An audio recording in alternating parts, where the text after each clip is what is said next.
Y bueno, pues comenzamos con nuestra primera clase de propiedad intelectual. Les agradezco muchísimo que estemos aquí todos.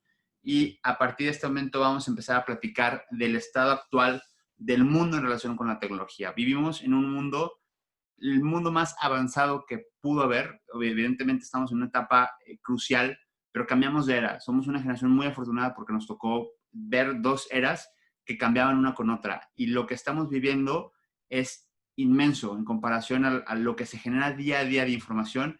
Es inmenso en comparación de lo que se ha generado en los últimos años. Entonces, créanme que estamos viviendo, somos muy afortunados de vivir en una época como esta y vamos a platicar un poco al respecto. Y como tal, bueno, hay que reconocer primero que nada que existen varios momentos de las industrias. El primer momento de la industria o la industria 1.0 es cuando empezamos con las máquinas de vapor, con los telares, con todas estas cuestiones que tienen que ver con un inicio de la primera revolución industrial de alguna forma, ¿no? Esto es a partir de 1784.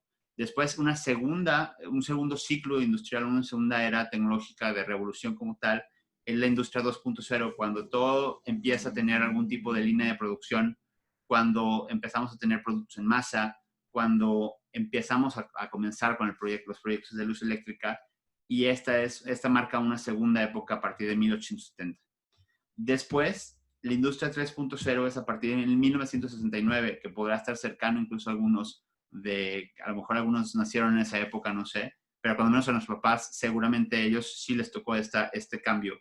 Y es el inicio de la automatización, el inicio de las computadoras, de lo eléctrico, que empezamos a tener mucha más cercanía a las cosas que hoy conocemos, ¿no? Y seguramente quienes tenemos entre 25 y 35, 40 años les tocó, para mí una evolución muy simpática es los videojuegos, ¿no? Antes jugábamos con algunas consolas bastante rudimentarias y hoy hay cosas que de verdad parece que estás viendo las cosas en vivo. Entonces hemos visto una revolución importantísima en esta cuestión de las computadoras que prácticamente hace 30 años no existían y hoy dependemos de ellas. Y por último, la industria que vivimos hoy, que es un salto cuántico respecto a lo que tiene que ver con la materia, con la industria, con la forma de hacer las cosas y justamente y como parte de este confinamiento que tenemos todos en este momento, es que nos hemos comunicado y hemos sobrevivido todos o la mayoría de nosotros a través de las redes sociales, del internet, es de la forma en que nosotros hemos podido estar en conjunto, contacto a través de esto. Entonces, a partir de este momento, la industria 4.0 que tiene que ver con Internet de las cosas, las redes y esta maraña de cosas que viene por delante, que es súper interesante, pero a la vez también es importante, que es todo esto, ¿no? Vemos un poco cómo está desde las cosas que están desarrolladas, en desarrollo y emergentes. Y bueno, las cosas que están desarrolladas son el Internet, el mobile, el cloud, todo lo que tiene que ver con el Internet y sus servicios, sus plataformas, el Big Data, que empieza a ser algo importantísimo y alguna forma de desarrollo y de control. Y también en desarrollo están cosas como el 3D printing, que en este momento está haciendo, o fue ya en algunos países, alguna estructura de cambio, porque de alguna forma u otra, pues hubo en esta pandemia en Italia, se hicieron algunos prototipos o algunas patentes se liberaron para que pudieran haber respiradores o pudieran haber mascarillas hechas con impresoras 3D. Entonces, toda esta parte de la industria está empezando a modificarse, las energías renovables, el Internet de las cosas, la nanotecnología, el blockchain, que les había comentado que eso posiblemente va a llegar a cambiar la manera en que vemos y conocemos las cuestiones registrales. Posiblemente el registro público de la propiedad en 20 años no existe gracias al blockchain, ¿no? Los drones, el fintech, todo lo que tiene que ver con inteligencia artificial, que es brutal lo que estamos viendo. Entonces, todo esto son cosas que estamos viendo y viviendo, que estamos a un paso de que sucedan. Y es una revolución, es un cambio de época muy importante. Ahora, ¿qué tiene que ver esto con la propiedad intelectual? Pues todo. ¿Por qué? Porque todas esas industrias sí necesitarán un civilista, un mercantilista, bla, bla, bla. Pero todo, absolutamente todo pasa por la propiedad intelectual. Porque la propiedad intelectual está siempre a la vanguardia, porque estamos siempre un paso adelante, porque siempre nos tocan ver esas innovaciones y cada vez se rompe más la brecha entre lo que sea registrable, lo que no es registrable, lo que se puede hacer, lo que no se puede hacer. Y todos esos inventos, todas estas innovaciones no dejan de ser un componente importante de cada una de esas industrias, de cada una de esas empresas, y son todas como tal activos intangibles. Todas tienen la necesidad, la característica de ser controlables, y por controlables es ya sea registrables, ya sea de alguna u otra forma tener sistemas o tener controles por medio de contratos. Todo eso veremos durante este curso que nos abrirá muchísimo la cabeza, no solamente a las posibilidades que tenemos nosotros como abogados, sino lo que podemos ayudar y brindar a nuestros clientes a partir de esto. Entonces, créanme que se viene un mundo de cosas, que cada vez va a haber más, más innovaciones tecnológicas, y que todo esto que estamos viendo es algo que viene y viene para quedarse, ¿no? Y cada vez más fuerte.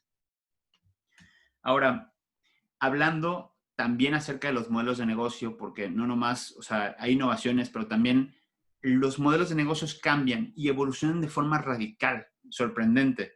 Y a esto se le llama el salto de la curva, y no es un invento mío, sino de Guy Kawasaki, que dice que hay un punto en donde la industria llega y de pronto brinca, es decir, deja de existir como la conocemos. Y para esto, hay dos ejemplos que a mí me gustaría platicarles acerca del hielo, ¿no? Del ISO 1.0, 2.0 y 3.0. En 1800, lo que se hacía normalmente era que la gente esperaba que en los árticos o cerca de los polos se congelaba el hielo. Entonces iban al lago, partían el hielo, cubos enormes de hielo, los transportaban a las ciudades y los vendían. En 1900 se empezaron a hacer fábricas de hielo, fábricas enormes en bodegas enormes que hacían cubos de hielo y los transportaban a ciudades o los transportaban a diferentes pueblos. Pero después vino la industria 3.0, en donde ya cada quien en su casa podía tener un congelador, un refrigerador casero. Y eso, obviamente, cada una de estas industrias, entre la industria 1 y la industria 2, no hay forma de competir. No la hay, no existe. No porque los cortadores de hielos tuvieran cuchillos más filosos, trineos más grandes. No había forma de competirle a lo que es la industria 2.0, que cambia completamente la forma en que hacemos negocios, y que en ese momento se vuelve un cambio disruptivo y radical, ¿no? Un ejemplo mucho más cercano tiene que ver con los espectáculos. ¿Por qué? Porque antes había que ir al lugar, presenciarlos físicamente, para estar presenciando, para poder ver lo que sucede ahí. Pero después tuvimos la oportunidad de acceder al radio, y el radio por medio de ondas emisoras nos contaba lo que sucedía ahí. Y a partir de mediados del siglo pasado teníamos la tele, primero en color y luego, primero a blanco y negro, luego color, que nos permite ver los eventos en vivo. Y ahora todos lo hacemos con los celulares, ¿no? Ha cambiado la forma de consumo. Cada una de estas formas cambia. Y aunque a veces una no suple a la otra, porque pueden coexistir, hay brincos importantísimos. Y si no, pregúntenle a Blockbuster con Netflix, ¿no? Esta gráfica es importante y a la vez también sorprendente, porque esta es la forma en que ha crecido la cantidad de data en Internet, la cantidad de información en Internet por año. Se ha vuelto exponencial. Cada vez hay más videos, cada vez hay más escritos, cada vez hay mucho más contenido, mucho más contenido. Se dice que cada 2 días producimos todo el contenido que se produjo de 1990 hacia atrás. Es decir, todo lo que está en la historia lo producimos en 2 días, y así día con día. Entonces, es impactante la cantidad. Esto es un gráfico medido en zettabytes, que es un zettabyte representa 1,000 millones de terabytes. Para los que están metidos en temas de tecnología, eso es demasiado. Y a la vez, México forma parte de un ecosistema, forma parte de un entorno que está también siendo empujado, que va generando innovaciones tecnológicas en muchos sentidos. Y para muestra, este gráfico que a mí me encanta, que tiene que ver con la industria fintech en México. La industria fintech en México ha venido a poner condiciones nuevas a la cuestión financiera y bancaria de nuestro país, y empuja mucho. Y bueno, habrá gente que conocerá todo lo que tiene que ver con la ley fintech, habrá quienes estén de acuerdo y quienes no, pero cada uno de estos puntitos, cada una de estas empresas que vemos en la pantalla, son empresas que tienen un montón de datos.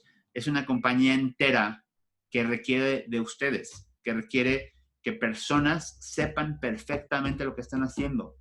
¿Por qué? Porque si no llega el contador y se pone a registrar códigos fuente, o después llega un abogado civilista que no tengo nada en contra de los civilistas, pero no saben de la materia. Entonces, es una materia mucho más profunda, es una materia que tiene cualidades muy, muy particulares y que requiere de especialistas reales. Cada una de esas empresas requiere a alguien de ustedes. Y vamos a ir un poquito más a detalle con esto. Vamos a hacer una radiografía a una fintech a la luz de la propiedad intelectual. Y voy a poner como ejemplo una empresa en la que yo he trabajado en los últimos años. Compárale, es un cotizador de hipotecas online. Y bueno, si vemos en el nivel elemental, en el nivel elemental e interno, ¿qué necesita? Bueno, pues necesita un registro de marca, necesita contratos de confidencialidad con desarrolladores, trabajadores, partes relacionadas, inversionistas, necesita un registro de código fuente, actualización del código fuente como tal, registros de pantallas, de interfaces, contratos de cesión de derechos de propiedad intelectual para trabajadores externos de la empresa. Pero también esta empresa tiene una relación B2B, es decir, business to business y business to customer, en el sentido de que está de forma frecuente teniendo relaciones comerciales, que interactúa con otros. Entonces, en el B2B, supongamos que compararle la licencia al banco XYZ, le va a licenciar su software para que lo usen, para que coticen diferentes opciones financieras.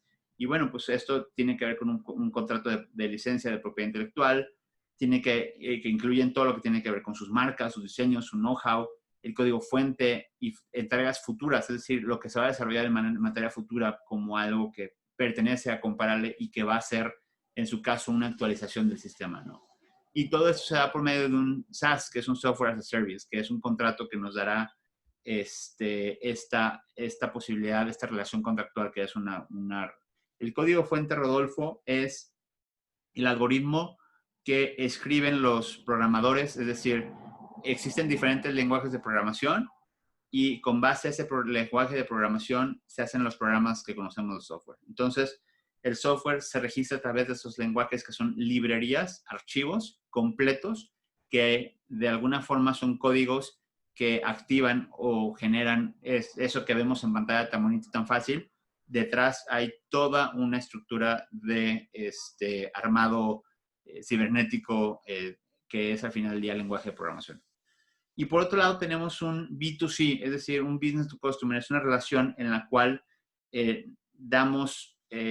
empresa le da a una persona que descarga su aplicación a través del App Store o de cualquiera de los servicios, ya sea una web app o lo que sea.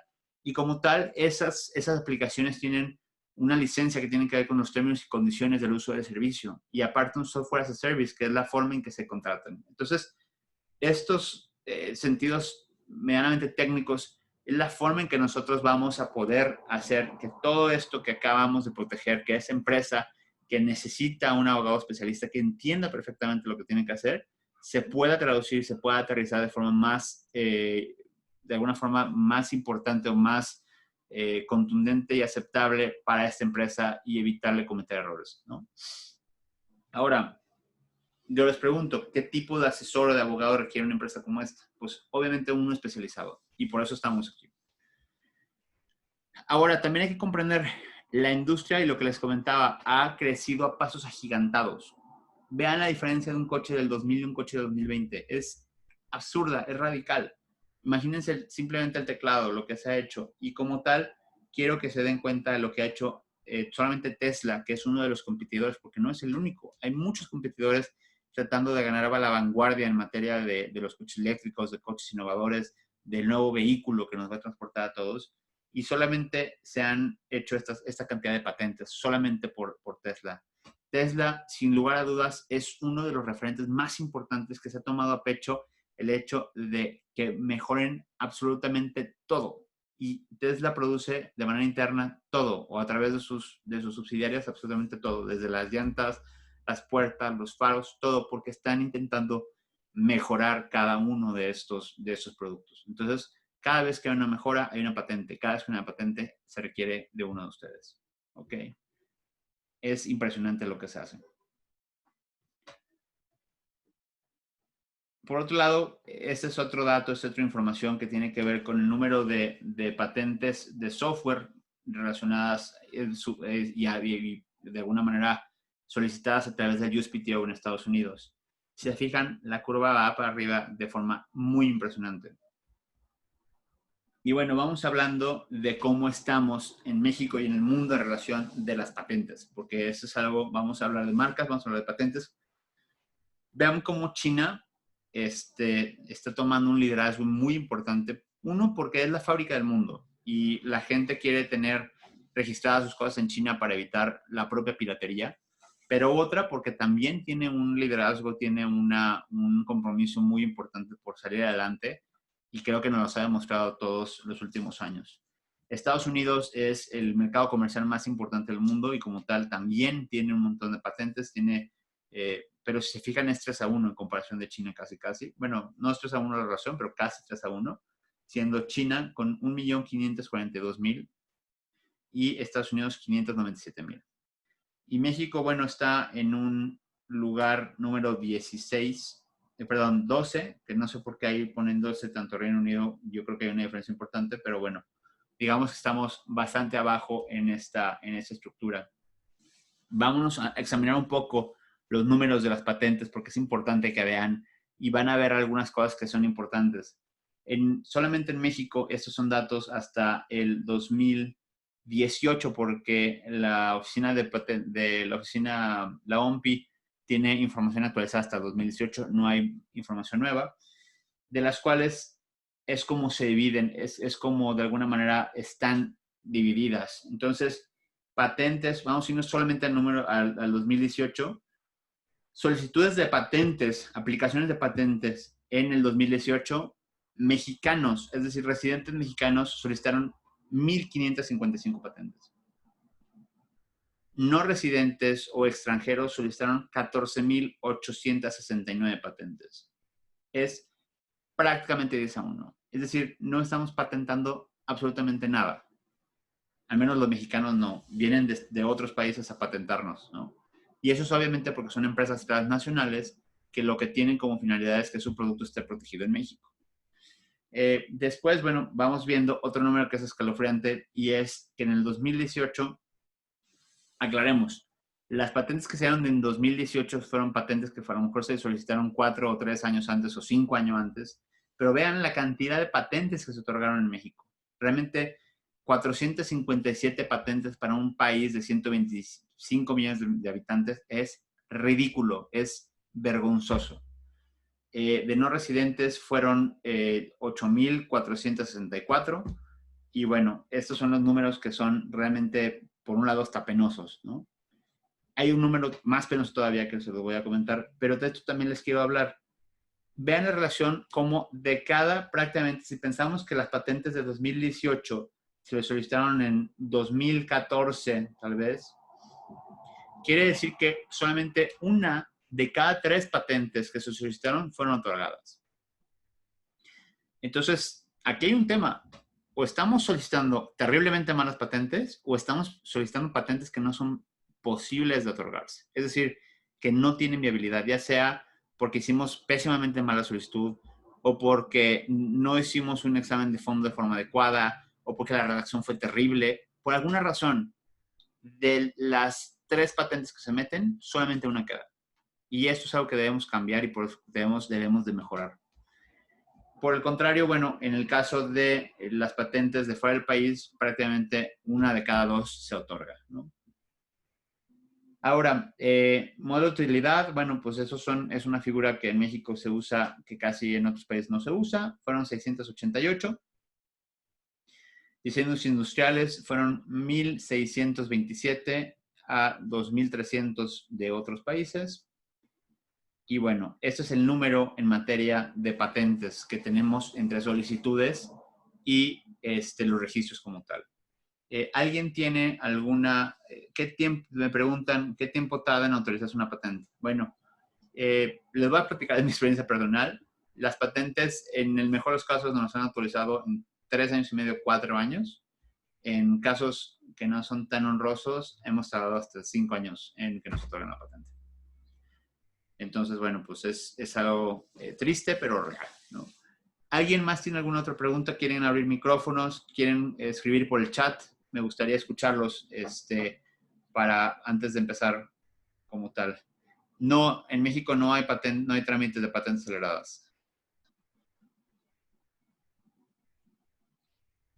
No, la diferencia entre la patente y la marca son figuras completamente distintas. Las marcas son distintivos, es decir, son elementos gráficos que se registran y las patentes son principalmente invenciones, es decir, ya sean máquinas, ya sean fórmulas, ya sean algún tipo de cuestiones. Alguien está, creo que utilizando el pizarrón, por favor, si lo pudieran borrar, les agradecería muchísimo. Bueno, vamos a hablar de marcas. Marcas es el otro segmento que tenemos que conocer. Ahora, no es diferente. También en China es el liderazgo mundial en materia de marcas. En 2019 se registraron aproximadamente 7.365.000 marcas. En Estados Unidos fueron 640.000 marcas. Y bueno, México anda en el lugar 15 con 155.000 marcas, ¿no? Prácticamente, pues ahora sí que muchísimas menos que otros países. Y digo, no está mal, pero pues es un símbolo de crecimiento y al final creo que es importante reconocer lo que eso significa en nuestra economía. Ahora vamos a platicar acerca de las solicitudes tanto de extranjeros como de mexicanos. Y en este caso los mexicanos sí somos más dados a registrar nuestra marca. Es algo que sí nos distingue más. En 2018 se dieron 109 solicitudes de marcas en México. Y de extranjeros se registraron 46.000 marcas en México en este año, ¿va? Son solicitudes, no registros como tal. Solicitudes es cuando tú pides la marca, pero eso no quiere decir que te la autoricen, es decir, apenas va a entrar al proceso. Y bueno, aquí nos podemos dar un poquito cuenta cómo está las solicitudes de marcas en México en relación a los solicitantes, como tal, siendo México el país que más registra marcas. En la línea negra nos indica el total de marcas solicitadas, siendo México el país que más registra marcas para su propio país. Después viene Estados Unidos. Después viene una combinación entre los países de todo el mundo. Y un poquito más abajo le sigue Alemania, España, Italia, Francia y Japón. Esto es más o menos cómo se ve este tema de las solicitudes de marcas en México. Ahora, vuelvo a estos números que me parecen bastante impactantes y necesarios para efectos de conocer un poco cómo funciona. Y por eso también tiene que ver con el área de práctica de ustedes como abogados, ustedes como consultores o asesores. Y es ridículo. Las marcas, si vemos, prácticamente hay 178.000 marcas solicitadas de forma anual, es decir, 109.000 de mexicanos, 46.000 de extranjeros y 23.000 por tratados, que hacen un total de 178.000 marcas. Si nosotros, de esas 178.000 marcas, hay 32.000 que se presentan o se hacen en México por mexicanos. Es decir, es una cantidad muy importante de marcas las cuales nosotros podemos tener relación o trabajo relacionado a esto. Es decir, con esto quiero decirles que a diferencia de las patentes, las marcas por tratado tienen que ver con el protocolo de Madrid, que ya veremos en su momento. Es el tratado internacional por el cual se registran marcas a nivel internacional. Y en materia de patentes estamos viendo que solamente hay 17.000. Entonces, realmente la relación entre las solicitudes de marcas y las patentes es prácticamente de 10-1. Entonces, nos vamos a dar cuenta que en la práctica, si nos dedicamos a esto, las marcas o los distintivos en general van a ser mucho más comunes, mucho más comunes que las patentes. Entonces, de alguna forma, las marcas constituyen como la estrella, como este pilar absoluto en materia de propiedad intelectual y que es importante que conozcamos nosotros para poder entonces asesorar de forma correcta a nuestros clientes. Hasta aquí me voy a detener un poco y quiero escuchar si tiene alguien alguna duda. Voy a activar los micrófonos, por favor. Quítense el miedo de hablar, quítense el miedo de poder un poquito platicar acerca de las cosas que les interesan. Me interesa escucharlos, me interesa si tienen alguna duda poder platicar acerca de cualquier cuestionamiento que puedan llegar a tener. Hola Aldo, habla Michelle Leal. Hola Michelle, ¿cómo estás? Bien, bien, gracias. Oye, pues estoy viendo aquí que pues la diferencia, ¿verdad?, entre muchos países y México. ¿Será que, bueno, dijiste que las patentes se autorizan si tienen suerte entre 2 años, 3, hasta 5 años? Sí. ¿Crees que esto en México, o sea, a las personas les dé como que flojera, dicen, no, pues de aquí a que me autoricen? ¿Cómo se manejan en otros países? ¿Es más rápido el proceso? Hay dos circunstancias y es una súper buena pregunta. Gracias, Michelle, por mencionarlo. Una solicitud de patente en México, más o menos te cuesta entre la solicitud de los derechos entre 4,500, 5,000 y 8,000, 9,000 pesos. Solamente los derechos. Más la redacción de ya sea el ingeniero y en este caso el abogado de patentes que te hagan. Que las patentes se cobran bastante bien. O sea, es algo que se suele cobrar bien.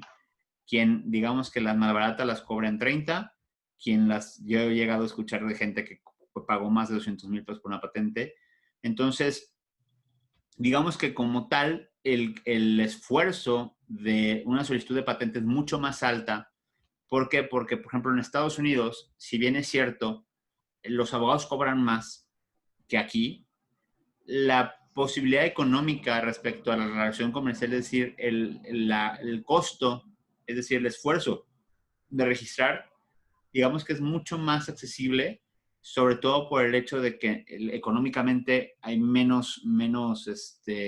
prácticamente estamos 3-1. Es decir, Estados Unidos tiene una ventaja en ese sentido por un lado, y por el otro es, cuando menos en este nuevo gobierno, no voy a hablar nada de política, no me quiero meter en eso, pero se desincentiva o se ha desincentivado mucho. Vemos países como Corea, vemos países como Estados Unidos que impulsa y estimula mucho lo que tiene que ver con la presentación de solicitudes y patentes, porque encuentran y saben que en razón de eso las empresas pueden crecer, el país puede crecer, la economía puede crecer. Entonces, esa es una. La otra es, y voy a hablar de términos generales, pero es importante entenderlo así, y es un tema como un poco más cultural que yo me he dado cuenta y que lo he platicado, es que en México la gente tiene sus empresas y las usa como caja chica en la mayoría de los casos. Es decir, yo tengo un negocio, me genero, le saco dinero cada mes, vivo de él. En otros países, lo que como Estados Unidos, que es nuestro vecino y de alguna forma el referente más cercano, lo que buscan ellos es tener un startup, hacer un proyecto, registrar todo, proteger todo, subirlo, inflarlo como un globo y en un momento dado venderlo. Es decir, inversiones Claro. de capital, de alguna forma ángeles inversionistas, bancos de inversión, etc., que hagan que el proyecto venda y crezca y se vaya haciendo grande. Entonces, la importancia de tener una propiedad intelectual sumamente protegida y registrada, a diferencia de México, allá, es la diferencia entre que te inviertan o no te inviertan. Porque si tú no demuestras que toda tu propiedad intelectual está protegida y que le estás dando a ese inversionista la seguridad de lo que está invirtiendo tiene forma y no va a haber competencia, le meten. En México, la concepción puede llegar a ser diferente. Poco a poco cambia, pero normalmente se ve de una forma diferente. Entonces, esas son dos cosas de las cuales yo me he fijado, me he dado cuenta que hay distintas visiones en relación de cómo se llevan a cabo las cosas. Pero bueno, es una Ok, opinión personal. perfecto, muchas gracias. ¿Alguien tiene otra pregunta al respecto? ¿A alguien le gustaría platicar? Por favor, quítense la pena, no estamos en confianza como tal. Bueno, ¿Qué tal, Rodolfo? ¿Cómo estás? hola, hola, buenas tardes. Bueno, yo igual quería hacer alguna aportación, no sé qué opinas tú. Yo en mi experiencia, al menos, bueno, yo sé acá, también depende a veces mucho del lugar geográfico, ¿no? En donde nos desarrollamos. Por ejemplo, en mi caso, yo soy de acá en Ensenada, Baja California, y no hay una oficina como tal, ¿no? Del INPI. Nosotros nos regimos por medio de la Secretaría de Economía, pero ellos solamente son receptores de documentos, ¿no? Ellos no apoyan al usuario de otra manera, sino que no llega, ingresa su trámite y hasta ahí termina el apoyo, en este caso, de esa institución. Entonces, en un comienzo, cuando yo comenzaba a desarrollarme, pues bueno, como consecuencia de eso, acá en Ensenada, pues no hay mucho de lo que a lo mejor en otros estados sí hay, ¿no? Desde libros, en la universidad, por ejemplo, yo soy yo soy abogado y soy egresado de la Universidad Autónoma de Baja California. No hay una clase como tal, ¿no? De propiedad intelectual. A veces la mezclan en alguna materia de derecho mercantil, o como comentabas tú, a veces los maestros encargados del área civil intentan inmiscuirse un poco, pero hay mucha información que en la práctica pues no es como debe ser. Entonces falta mucha cultura, ¿no? En ese sentido. Cosa que ahora los pocos abogados que nos dedicamos a esta área, pues tenemos que a veces hasta inclusive, pues no convencer, pero por ejemplo platicamos con alguna persona que esté interesada en llevar a cabo su marca, a veces la confunden con la alta en el SAT, a veces dicen, no, pues yo hago mi proceso solo, ¿no? Entonces como que eso hace un poquito más complicado que uno como abogado pues pueda ahora sí que venderles todo un paquete completo para que ellos estén totalmente seguros, porque hay muchos empresarios que no tienen la cultura, ¿no?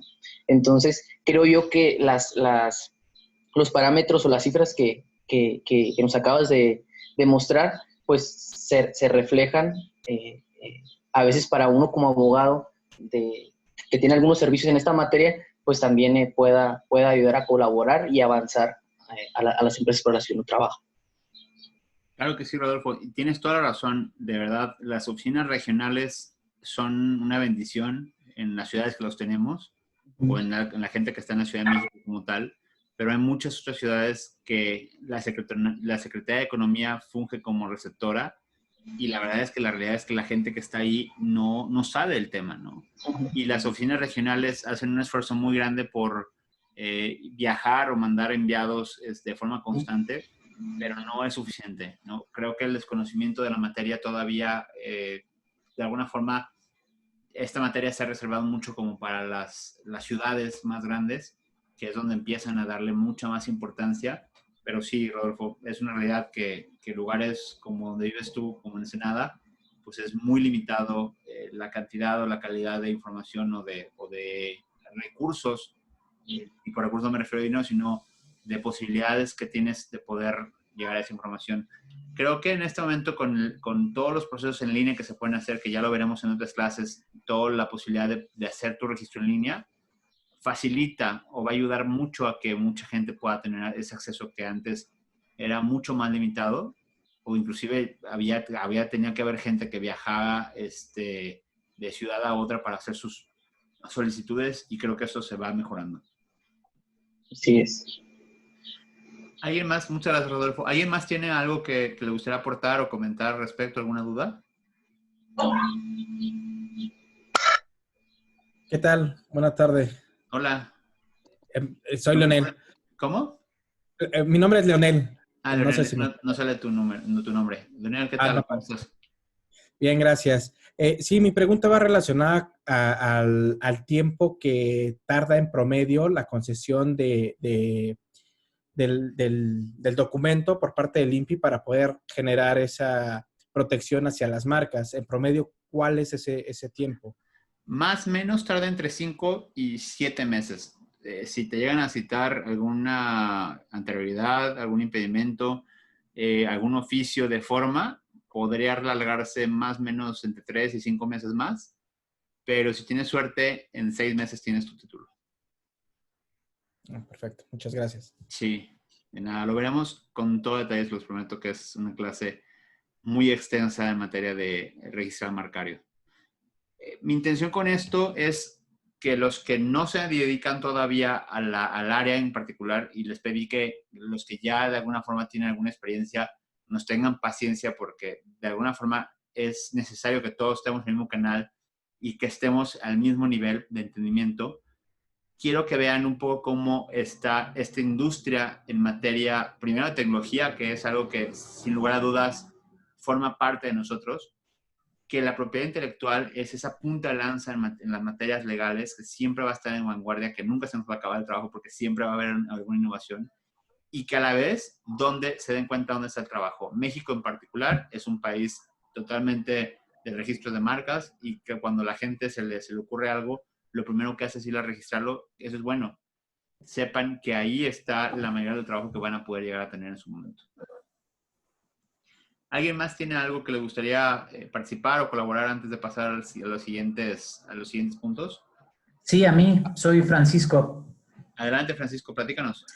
Oye, te preguntaba por el tema de patentes aceleradas, ¿no? Ya ves que México es parte del PPH, ¿no? Para que en el examen de fondo puedas tú conseguir una revisión, ¿no? En otro país de tus documentos de una forma como más rápida, ¿no? Sí, Estados Unidos te permite, es como el fast track cuando ibas a Ajá. Blu-ray, que puedes pagar un derecho adicional y que te permite hacerlo. En mi práctica y hasta el momento yo no he visto que en México se haga, pero lo que suelen hacer algunas empresas que tienen la posibilidad o el capital de hacerlo es primero solicitar en Estados Unidos, ya sea un provisional application, que es una solicitud provisional, si quieres de alguna forma decir, oye, yo ya tengo esto y tienes un año para poder presentar, cosa que en México no existe, o si te urge o por razones de negocio o por alguna razón en particular necesitas que una patente salga mucho antes o que tenga más certeza jurídica que prácticamente la puedas tener en tu propio país, entonces la puedes solicitar directamente en Estados Unidos y a través de los tratados y los protocolos podrías pedir la protección en otros países como en este caso México. Ok, muchas gracias. De nada.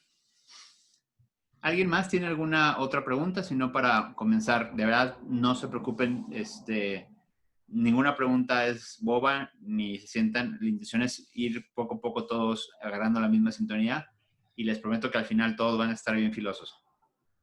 Aldo, ¿qué tal? Yo tengo una pregunta. Claro, Bernardo.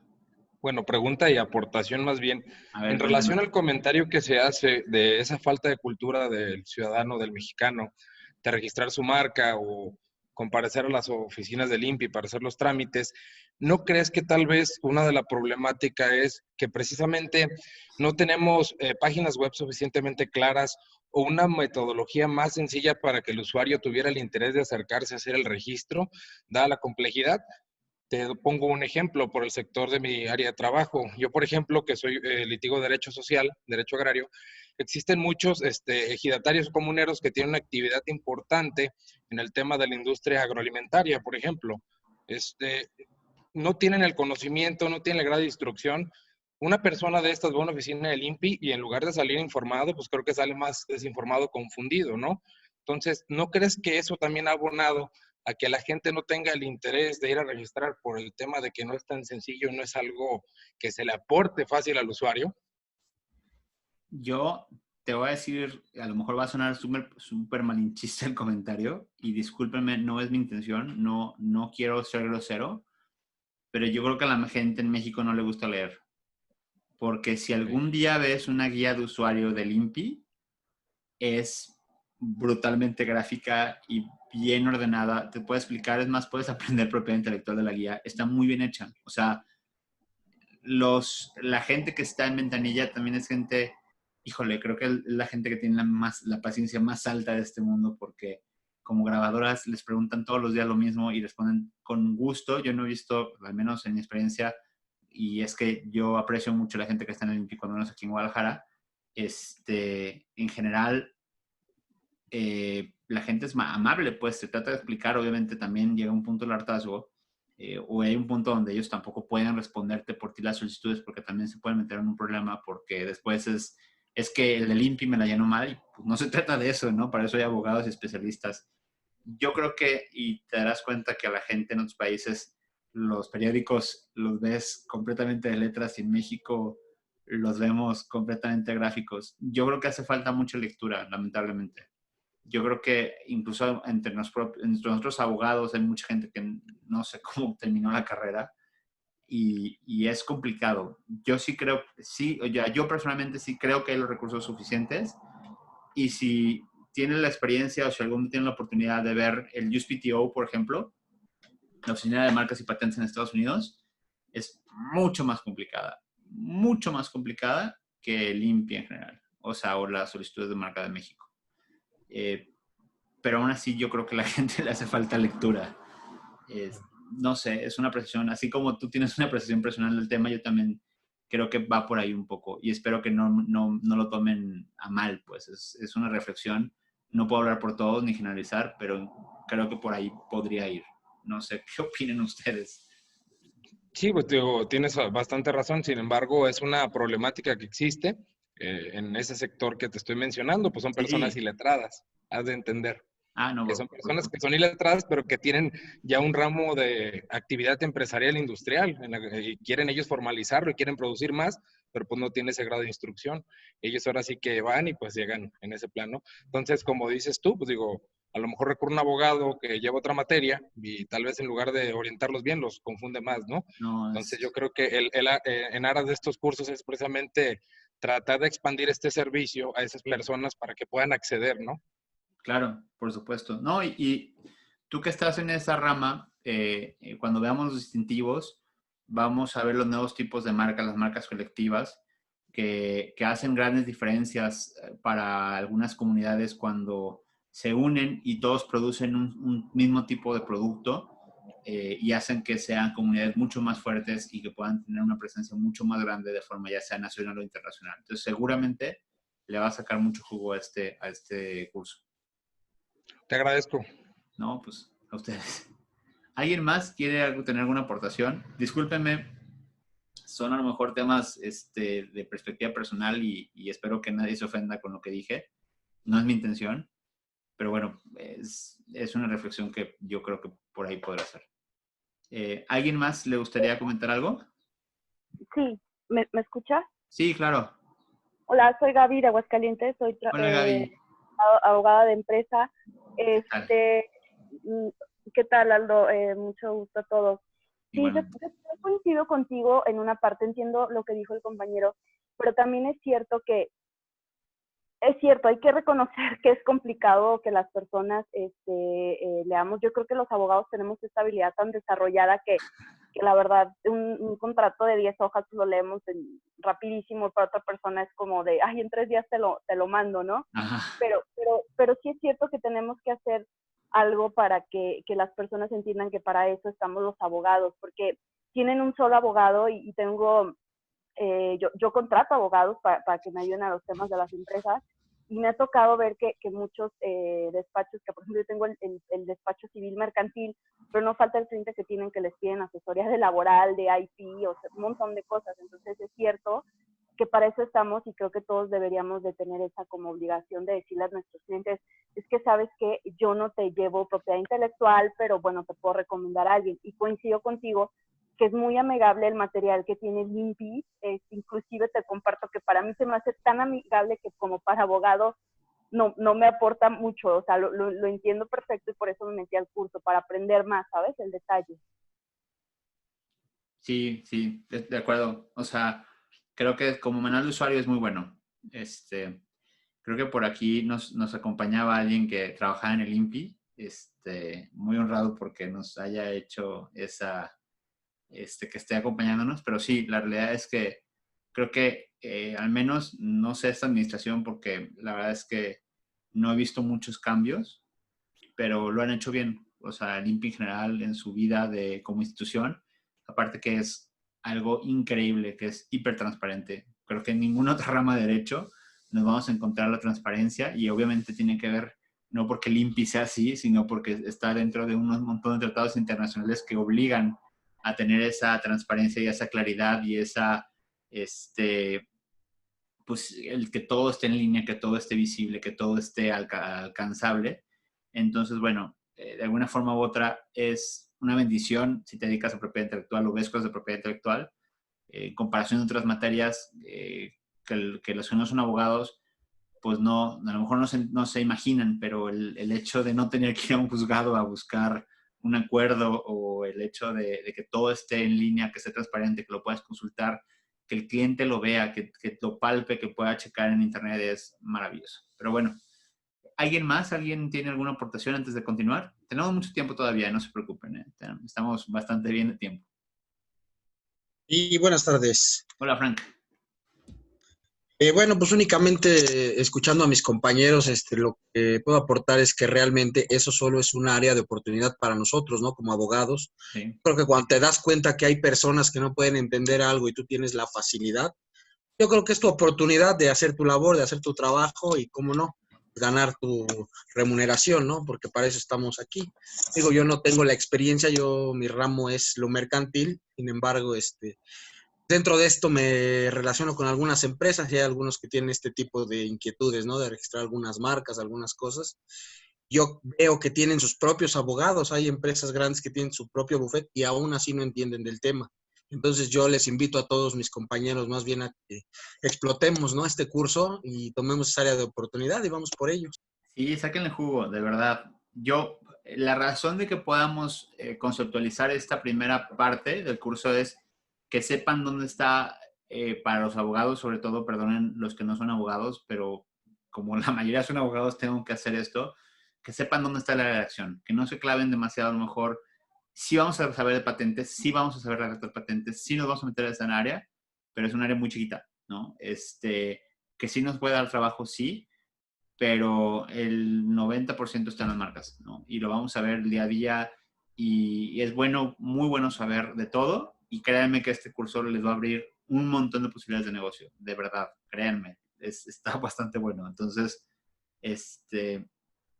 por eso es importante como mapear, primero, que es un área de derecho que no se va a acabar, o sea, que de verdad cada vez tiene mucho más importancia porque cada vez los proyectos tecnológicos tienden a ser, es más, si se dan cuenta de las marcas más importantes del mundo, lamentablemente, por ahí lo tengo, sí creo que es parte de las láminas tecnológicas y que son empresas que nacieron en los últimos 15 o 20 años, prácticamente se llevan el top 10. Esas son las empresas que nos necesitan de nosotros, tanto en México como en otros lugares. Entonces, hay un área importantísima de oportunidad en esta materia.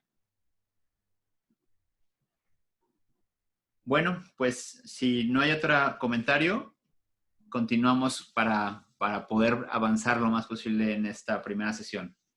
Espero que esté siendo de su agrado. Yo tengo una pregunta. Dime, Valentina. ¿Cuáles son las desventajas de no registrar una marca? Uy, pues muchas. Lo vamos a ver en su momento. No es materia, de verdad. Perdón que a veces voy a patear algunas preguntas porque no lo vamos a ver de verdad. Distintivos es, creo que la siguiente clase o la tercera clase. Y de verdad les va a quedar muy, muy claro todo lo que tiene que ver con respecto a distintivos.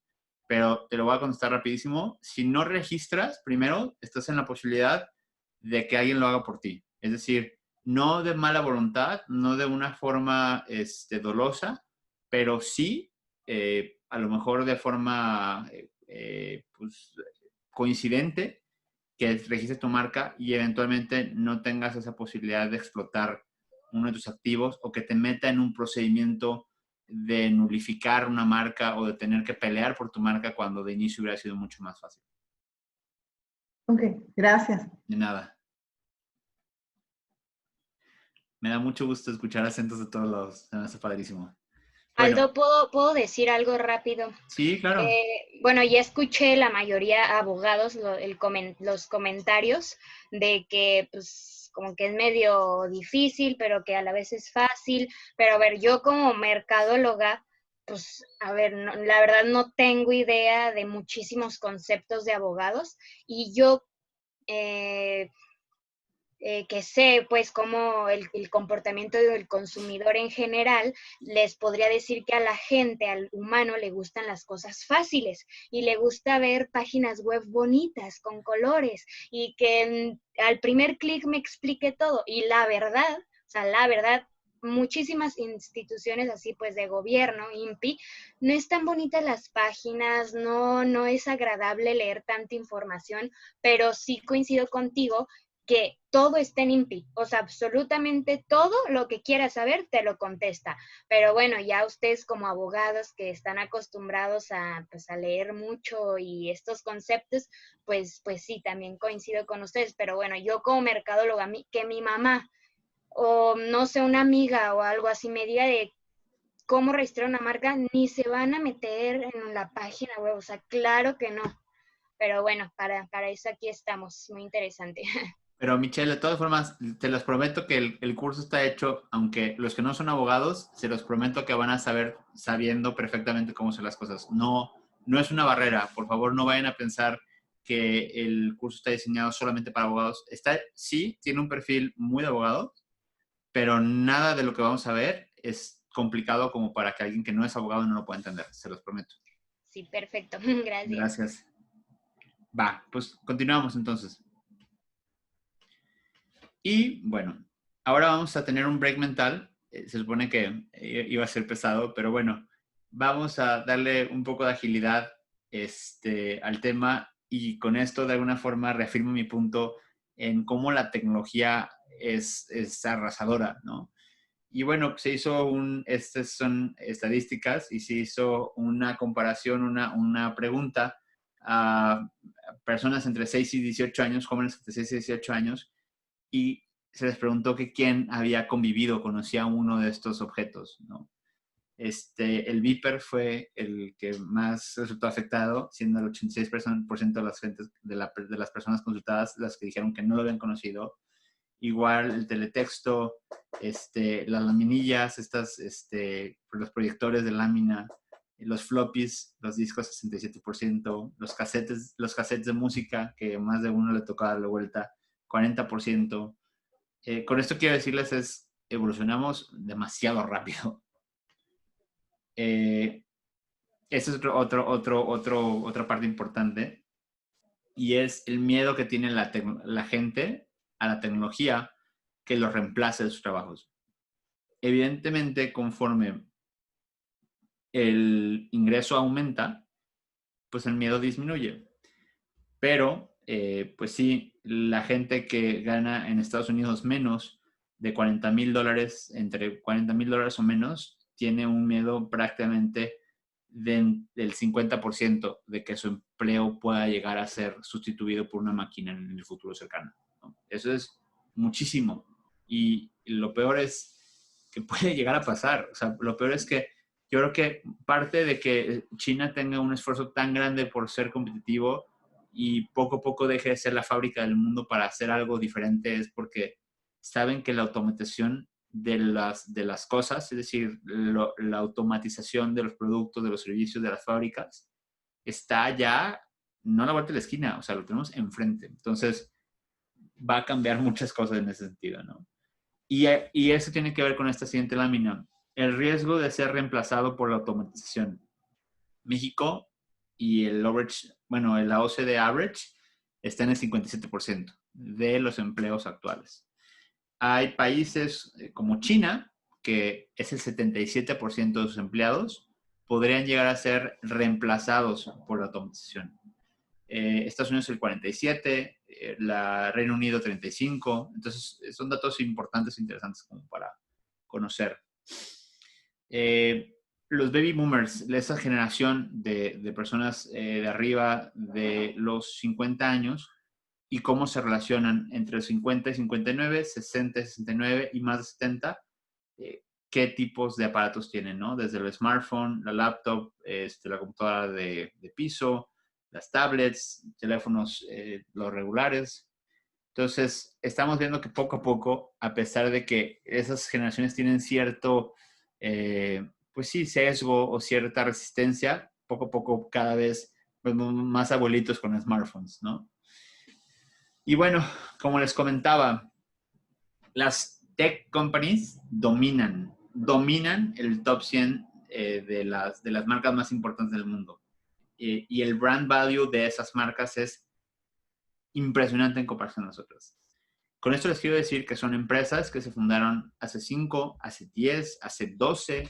Las más viejas podrán ser Windows o Macintosh, que Microsoft, que se fundaron en los 90s. Pero todas las empresas tienen verdaderamente poco tiempo que existen. O sea, no son esas empresas que tienen 3 generaciones de trabajo. No. Las empresas que realmente están cambiando el mundo y que realmente tienen valor hoy en día son estas. Entonces, para que se den un poquito cuenta de lo que estamos hablando. Y bueno, eso tiene que ver con los booms tecnológicos de la década, lo que nos esperamos que vaya a suceder entre el 2025 y 2030. Primero, de años de autos eléctricos. Se estima que autos eléctricos en 2025 van a ser 10 millones y en 2030 28 millones. Tecnología de 5G, que es tan controvertida por todo lo que se habla al respecto, se dice que el 2020 va a ser 1.1%, pero en 2025 el 30.1%. Y bueno, pues también el número de devices o de dispositivos conectados a Internet para 2030, ahorita van a andar como unos 25 billones de aparatos, y se estima que para 2030 se van a duplicar, es decir, 50 billones de aparatos conectados a Internet. Es decir, el Internet de las cosas ya llegó, está tocando las puertas, y el 5G tiene todo que ver con eso. Bueno, vamos a platicar un poco acerca de los tipos de propiedad intelectual existentes, porque quiero que empecemos a ver como el mapa completo de lo que es esta materia. Hay mucha gente que confunde la propiedad industrial con la propiedad intelectual, y vamos a ver cuál es la diferencia sustancial entre esas dos, porque no queremos que cometan esa equivocación. He escuchado mucha gente que dice que la ley es la propiedad intelectual, y es la primera, ahí es donde me doy cuenta que no saben de lo que están hablando, sobre todo abogados, así que no lo hagan bajo ninguna circunstancia. La propiedad intelectual es como un gran árbol, es como un gran tronco que tiene muchas ramas. Entonces, la propiedad intelectual es ese tronco grande, es este árbol grande, del cual surgen muchas ramas. Y entre esas ramas están tres grandes ramas. La rama más grande, o de las más grandes, es la propiedad industrial. Otra rama igual de grande es los derechos de autor, y una rama mucho más pequeña son las variedades vegetales. Ahorita vamos a hablar de cada una de estas. La propiedad industrial tiene, por un lado, los signos distintivos, que son las marcas en general. Ahorita vamos a ver los tipos de signos distintivos que hay. Las patentes, que son como tal los inventos, la protección a los inventos. Los secretos industriales y los circuitos integrados. Los circuitos integrados realmente están en desuso, nunca se usaron, no sé por qué están ahí, pero es una rama seca, por así decirlo, ¿no? Por otro lado, en materia, metiéndonos más en particular en los signos distintivos, que es como la primera gran ramita de las grandes ramas, y que creo que es la rama más importante de todas, junto con la de patentes, tenemos por un lado las marcas. Y marcas o distintivos, es decir, ampliándolo un poco más, tenemos las marcas nominativas, que son el puro nombre. Se los prometo que los vamos a ver en detenimiento cada una de ellas, así concretamente. Por favor, no se me adelanten, porque sé que a lo mejor van a tener dudas al respecto. Pero les prometo que hay toda una clase que habla sobre esto. Nominativas y nominadas, tridimensionales, olfativas, auditivas, hologramas, nombres propios, trade dress, mixtas y famosas. Son los tipos de marcas que existen. Después tenemos una que es más o menos una marca, que es el aviso comercial, es decir, el eslogan, cuando hay una frase comercial que acompaña a una marca. Después tenemos las denominaciones de origen y las indicaciones geográficas. Y por último, los nombres comerciales, que es una figura que se encuentra completamente en desuso, nunca se usó y no sé por qué está ahí. Las patentes es el siguiente gran rama de la propiedad industrial, y la patente o la invención o la protección por excelencia son las patentes. En México, a diferencia de otros países, seccionamos las patentes en diferentes tipos de patente o diferentes tipos de protección en materia de invenciones. Por un lado, el modelo de utilidad, ya la veremos en su momento, no se me adelanten, que es una pequeña mejora respecto de un invento previo. Después tenemos el modelo industrial, que es prácticamente, en la mayoría de los casos, es un ornato o forma, es decir, es la protección sobre una figura, una forma que tiene una utilidad industrial de manera tridimensional, y el diseño industrial, que es lo mismo que el anterior, pero en dos dimensiones, solamente 2D. Entonces, estas son lo que tiene que ver con la rama y las ramitas de las patentes. ¡Ay, Dios! Falta... Permítanme, porque hace falta... Permítanme un segundo. Voy a parar un segundito la reproducción.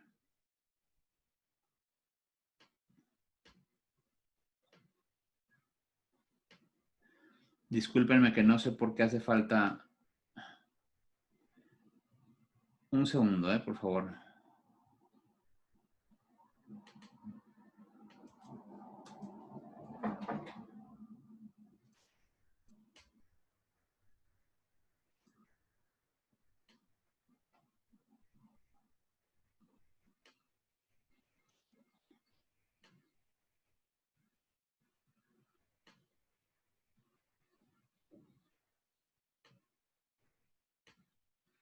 Por favor, ¿me pueden avisar si alcanzan a ver la pantalla de nueva cuenta? Sí, sí se alcanza a ver. Perfecto. ¿Alcanzan a ver secretos industriales? Sí. Perfecto. Sí. Perdón, se dañó, supongo que se dañó el archivo el archivo de PDF. Entonces, los secretos industriales son aquellos, vamos a entender lo que es un secreto industrial, que es una forma de protección de la información que no queremos patentar, pero que queremos proteger. Y que es mayormente o particularmente desconocida para el mundo entero, que pueden ser listas de clientes, recetas, procesos no patentados, ventajas competitivas, en general, información privilegiada. Lo vamos a ver también en su momento con mucho detenimiento. Ahora, vamos a ver también lo que son los derechos de autor, que tienen que ver con el indautor. Y en los derechos de autor tenemos, que es la segunda gran rama de este árbol, tenemos por un lado las obras, que son obras literarias, musicales, lo que tiene que ver con danza, pictórica o dibujo, escultura, caricatura, arquitectónicas, cinematográficas, programas de radio, televisión, programas de cómputo, fotografía, arte aplicado, etcétera. Son los diferentes tipos de forma de derecho de autor y nos vamos a dar cuenta que el derecho de autor, a diferencia, y no, digamos que no es completamente, o sea, la gran diferencia es que la propiedad industrial, como su nombre lo dice, tiene un enfoque directo a que sea un tema de producción, un tema industrial, comercial, que busque una mejora en la industria, en el comercio. El derecho de autor es mucho más romántico. El derecho de autor se enfoca más a esta parte humana en la cual las obras son un reflejo o una forma de expresión de la persona y que es a través de estas obras que la persona tiene una forma de expresión y que las pone en papel, ¿no? De alguna forma les quedará un poco más claro cuando lo veamos, pero tiene un tema menos comercial, aunque en la mayoría o en muchos casos tiene fines comerciales. Lo veremos también. Después tenemos las reservas de derechos, que pueden ser publicaciones periódicas, difusiones periódicas, personajes humanos de caracterización o ficticios, personas o grupos dedicados a actividades artísticas y promociones publicitarias. Después tenemos los derechos de imagen, que les platicaba que es como una combinación extraña entre derecho civil, porque es prácticamente ahí donde se conciben, pero por alguna razón la ley del derecho de autor pues se inmiscuyó y hace que haya una mixtura rara entre los derechos de autor y estos derechos sobre la imagen de las personas, y lo veremos en su momento. También una de las nuevas formas de protección o uno de los capítulos nuevos tienen que ver con las culturas populares y expresiones culturales. Estas cosas que se dieron el año pasado, que se puso de moda, que de pronto marcas muy reconocidas imitaban o se inspiraban, por así decirlo, en textiles autóctonos o indígenas, y que de pronto pues nadie podía poner un alto respecto porque no había una ley o no había algo que pudiera poner un freno, ¿no? Lo veremos también en su momento para que esto pueda ser mucho más claro para ustedes. Esta es la noticia que salió el 26, creo que fue de septiembre del año pasado. Y bueno, actualmente es una realidad. Por último, las variedades vegetales son este tipo de protección que tiene que ver con mejoras específicamente en productos vegetales, es decir, en derivaciones particularmente de frutas, verduras, plantas, árboles, y como tal, bueno, pues es la SADER, en este caso la Secretaría de Agricultura y Desarrollo Rural, quien se encarga de dar protección a este tipo de variedades. No lo vamos a ver en este curso, no es materia de nuestro interés, Yo nunca en mi vida he visto una variedad vegetal. Sé que existen, pero bueno, no nos vamos a concentrar en esto. Esta es la primera parte. No con esto concluimos la clase. Vamos a meternos a una segunda parte que tiene que ver con la historia y la arquitectura de la ley en general para que pueda ser mucho más, para que nos puede quedar en esta primera clase mucho más amplio los conceptos de dónde vamos a partir. Y la primera gran rama que vamos a ver es la propiedad industrial, porque vamos a empezar a ver marcas y vamos a empezar a ver el proceso registral. Entonces, hasta este punto, ¿tienen alguna duda? Por favor, si tienen alguna, me encantaría escucharlos en este momento.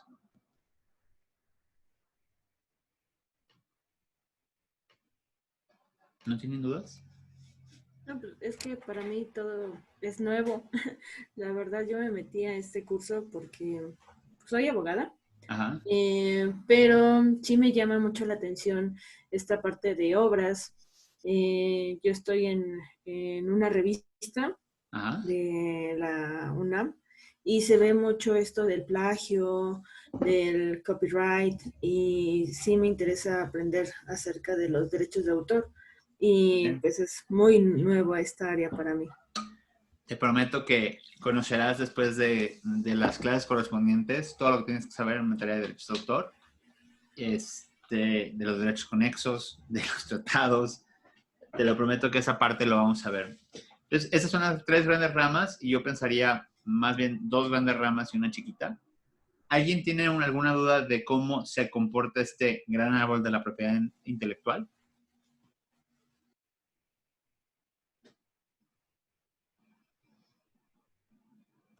¿No? Sí, Francisco.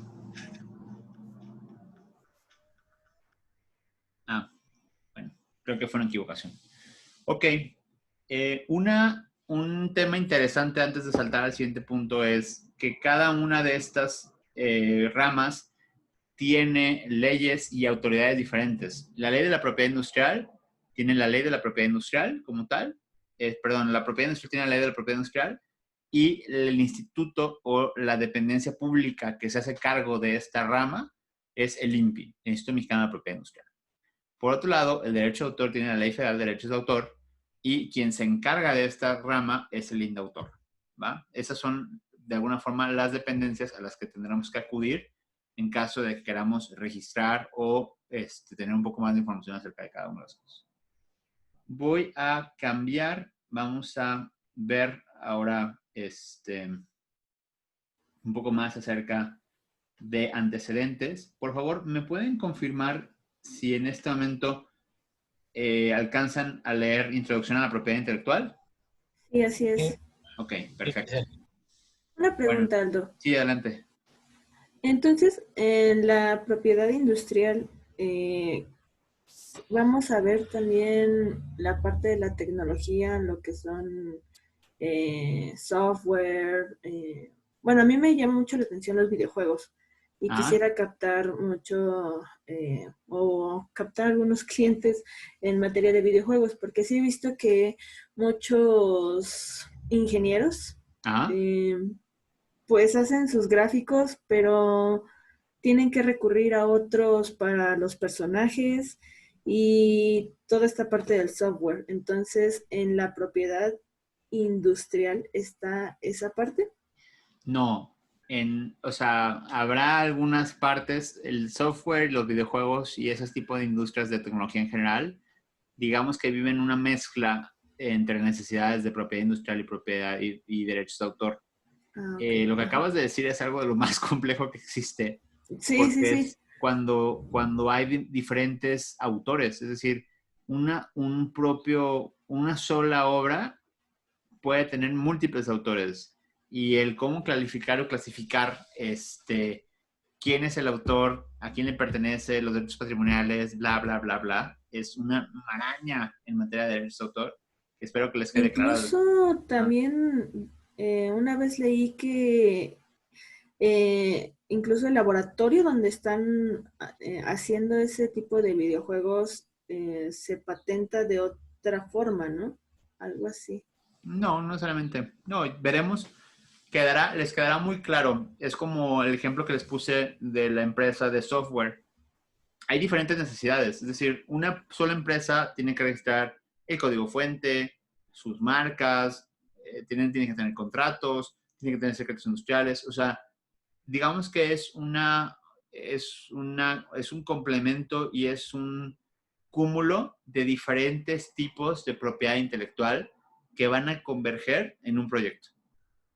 Y que obviamente es importante saber cómo vamos a administrar cada una de estas propiedades intelectuales, pues porque obviamente son el alma de la empresa, o sea, no dejan de ser un activo intangible de la misma, y como tal es importantísimo conocer esta forma de control, ¿no? Para poder, pues ahora sí que el día que nos hagan una oferta importante por la misma, poder vender, si no, no es nuestro. Bueno, ¿hasta aquí alguna otra duda para empezar a ver todo lo que tiene que ver con la introducción a la propiedad intelectual?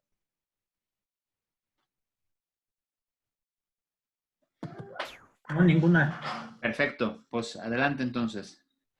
Vamos a ver un poco del antecedente histórico de cómo es que llegamos hasta acá, qué es lo que ha pasado, y prometo que vamos a ser breves y como decía Michelle, muy gráficos, muchos colores para que no se me aburran, porque esto puede llegar a ser muy pesado. No es mi intención que sea así. Si no concluimos, lo vamos a dejar en donde nos quedemos, con la intención de no precipitar ni apresurar ningún tema. No es mi intención. Y las horas que sean necesarias para ver cada uno de esos temas lo vamos a hacer. Entonces, vamos a ver la historia de la propiedad intelectual. Y todo esto nos remonta a 1439, cuando se forma la imprenta. La imprenta es, de alguna manera, la primera necesidad o la primera grande necesidad de poder reconocer de quién es la autoría de un texto. Previo a esto, pues el texto era único y no tenía esa posibilidad de ser multiplicado. A partir de la imprenta tenemos esta posibilidad de multiplicar los textos y que estos tengan un reconocimiento de autor. En 1470, una ley de Venecia constituye el primer intento sistemático por proteger las imágenes por una patente que se otorga es decir, una patente quiere decir como un derecho, un registro, no como tal una patente. La patente más bien se refiere a un registro, a un derecho, que se otorga el derecho exclusivo al individuo, es decir, que le da esa referencia, esa exclusividad a quien pinta o quien diseña algo de que sea autor de esa obra. Entonces, esta es la primera. El pasado tiene que ver con lo escrito, tiene que ver con lo gráfico, con lo dibujado. Y en 1641, una corte de Massachusetts otorga a Samuel Wilson la primera patente otorgada en el continente americano, que era para producción de sal. Esta es la primera patente que se otorgó como tal, como una patente, como un invento. En 1709 había una reina, la reina Ana, muy controvertida, que es la primera que genera una ley de derechos de autor en el mundo. Y hay un tema importante en 1755, cuando se publica la Enciclopedia Francesa, donde aparecen los derechos de autor como parte de las conceptualizaciones que se encriptaban en esta enciclopedia, que le daban nacimiento a un concepto diferente o nuevo. En 1790, la ley de patentes en los Estados Unidos y el decreto de la Asamblea Constituyente da como tal ese reconocimiento. Es decir, es la primera ley de patente que tenemos en el continente americano. Y en 1832, por nuestra parte en México, se crea la primera ley sobre el derecho de la propiedad de los inventores o perfeccionadores de algún ramo de la industria, promovida por Lucas Alamán. En 1833, y este es uno de los antecedentes más importantes, y pongo este antecedente histórico porque se van a dar cuenta cuando entremos en materia, este es el antecedente más interesante en materia de propiedad industrial, porque es el Convenio de París, que da forma y vida a las marcas, a los incentivos y a las patentes como las conocemos hoy. En 1886, el Convenio de Berna para la protección de las obras literarias se genera. Entonces, este también es como el primer antecedente importante en materia de los derechos de autor. Y estos dos convenios, estos dos tratados, son tan importantes, tan vitales, y son el parteaguas más contundente en la vida de esta materia que después se unen para conformar lo que hoy conocemos como la OMPI. Lo veremos un poquito más adelante. En 1888, la Ley de Marcas de Fábricas en México tenía el objeto de proteger las marcas industriales. Es el primer antecedente que tenemos sobre las marcas. El pasado de Lucas Alamán era sobre las patentes y los inventos. Es aquí el punto que les comento. En 1893 es cuando esas dos secretarías encargadas de los tratados se unen y confluyen y se genera lo que hoy conocemos como la OMPI, o la WIPO en caso de en inglés, que se llamaba BIRPI. Entonces, esas dos oficinas se fusionan y en estas dos oficinas concentran todo lo que tiene que ver con la propiedad intelectual del mundo y son el eje rector en este sentido. En 1828, la Ley de Marcas, Avisos y Nombres Comerciales, ley que se expidió en la Constitución de 1917, siendo más técnica en el estudio de la terminología, ¿no? Digamos que empieza a agarrar en 1928, forma esta ley o este primer antecedente de lo que conocemos como la Ley de la Propiedad Industrial. Y en 1942, la Ley de la Propiedad Industrial se regula, empiezan a regular o empieza a formar, de alguna manera empieza a conformarse un poco más conceptualizada la Ley de la Propiedad Industrial, donde incluye las patentes de invención, las mejoras y nombres, los avisos comerciales, las marcas, diferenciando todo lo que tiene que ver con invenciones patentables y lo que no era como tal eso, ¿no? En 1970, la BIRPI se convierte en lo que conocemos hoy como la OMPI, que es el organismo mundial más importante en esta materia. Y en 1974, la OMPI ingresa a las Naciones Unidas. En 1978 se crea el Sistema Internacional de Patentes, el PCT, que de alguna forma da o instituye o genera una formalidad y una posibilidad de que el mundo esté interconectado en materia de invenciones, en que las novedades de todo el mundo se puedan de alguna forma homologar, y es el primer tratado internacional que nos permite patentar en los países que son miembros de forma común.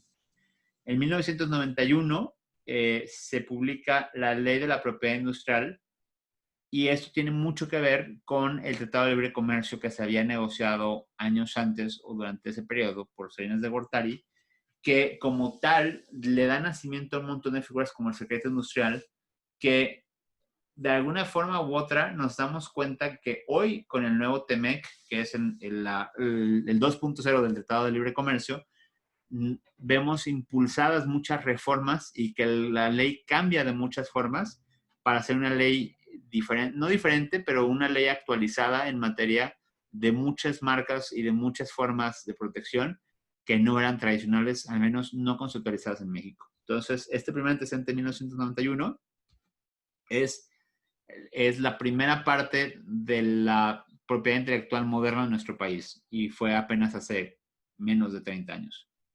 Y en el 93 se crea el Instituto Mexicano de la Propiedad Industrial.